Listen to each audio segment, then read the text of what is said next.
Bom, hoje o programa Comunidade em Ação começa com mais uma nova matéria e hoje nós vamos apresentar para vocês, o Paulo pode dar uma panorâmica aqui, na Galeria do Rock. Nós vamos entrar lá para dentro, vamos conhecer mais lá dentro para estar mostrando para vocês um excelente programa para você num fim de semana, num feriado, fazer a visita aqui. Estamos indo para lá.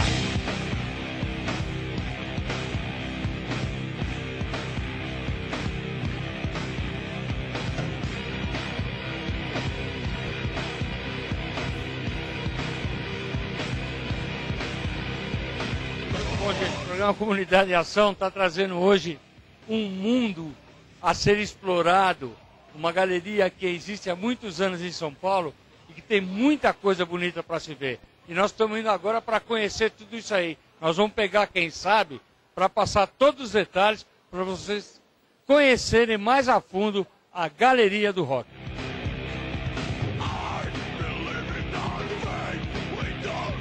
Bom, acabamos de chegar aqui, nós vamos direto falar com o seu Toninho, que é o presidente da Galeria do Rock, que ele está logo aqui na nossa frente, para ele mostrar um pouco, né, de tudo isso que tem aqui. Isso aqui é um mundo diferente, é um mundo lindo, é uma coisa que as pessoas não devem deixar de conhecer. Nós estamos aqui com o presidente da Galeria do Rock, que é o seu Antônio. Tudo bem, seu Antônio? Tudo bem, tudo certo. Tudo bem, graças a Deus. Nós gostaríamos que o senhor contasse um pouco da história da Galeria do Rock aqui para os nossos internautas da Orkut TV e agradecê-lo também por ter nos recebido aqui de braços abertos. Ok, será um imenso prazer. Vamos encostando aqui, para nós darmos um espaço.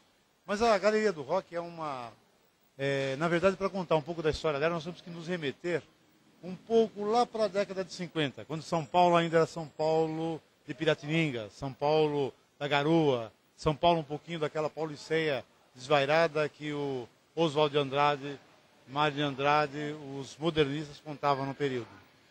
Então, nessa época, São Paulo estava numa situação totalmente diferente de hoje. A influência da cultura era uma influência muito forte da cultura europeia, não da cultura americana ainda.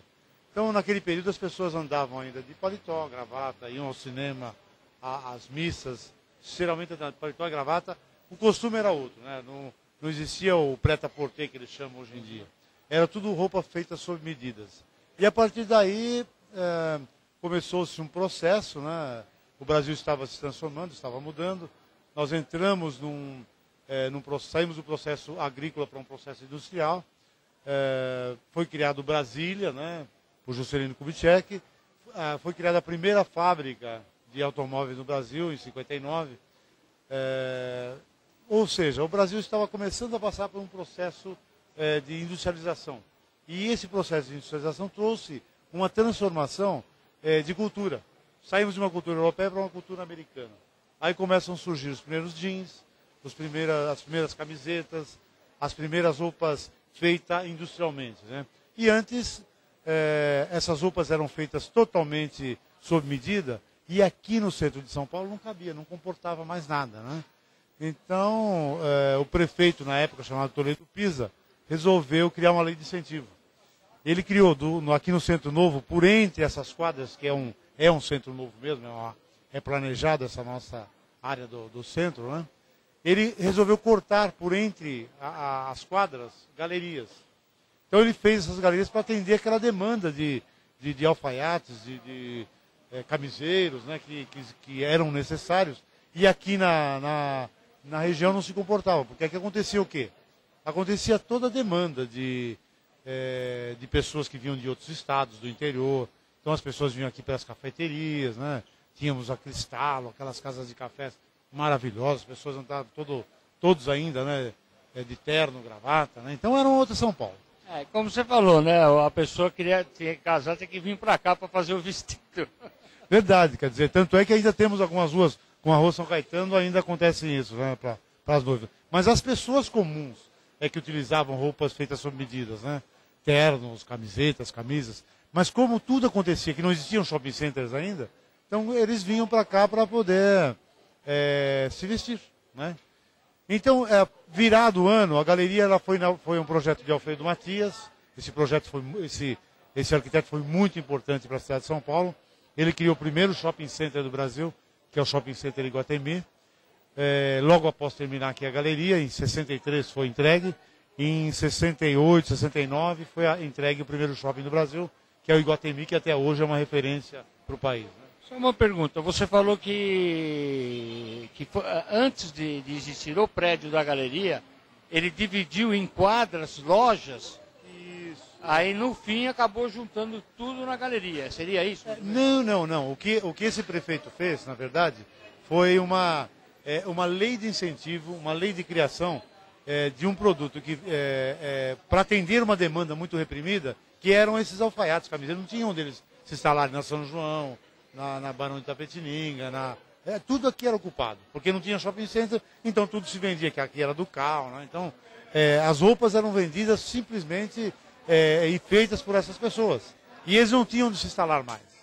Então o que acaba acontecendo? Nesse inteirinho as pessoas acabam entrando em um processo de busca de caminhos, e não tem lugar nenhum em São Paulo onde eles se instalarem. Então esse prefeito resolve criar essa lei de incentivo, abrindo lá todas essas quadras. Aqui é o Lago do Paissandu. Se você olhar ali, vai ver o Lago do Paissandu, que vai sair lá em cima na Avenida São Luís.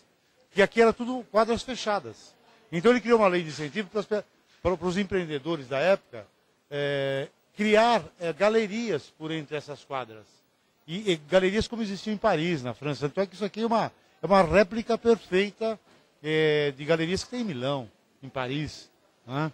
Se você for a Paris, você vai ver algumas réplicas exatamente como essas galerias. Vocês fazem muito lançamento de livros, lançamento de CD, esse tipo de coisa, não? Sim. Mais adiante eu vou falar um pouco essa história. Então o que acontece? No final da década em meados da década de 60, foi que se criada essa galeria e o centro começou a entrar em decadência. E entrou em decadência até o final da década de 70. O que acaba acontecendo? No final da década de 70, isso aqui eram prédios abandonados. A galeria era um prédio abandonado, assim como as outras galerias que dão sequência a essa também eram prédios abandonados. Por quê? O centro mudou.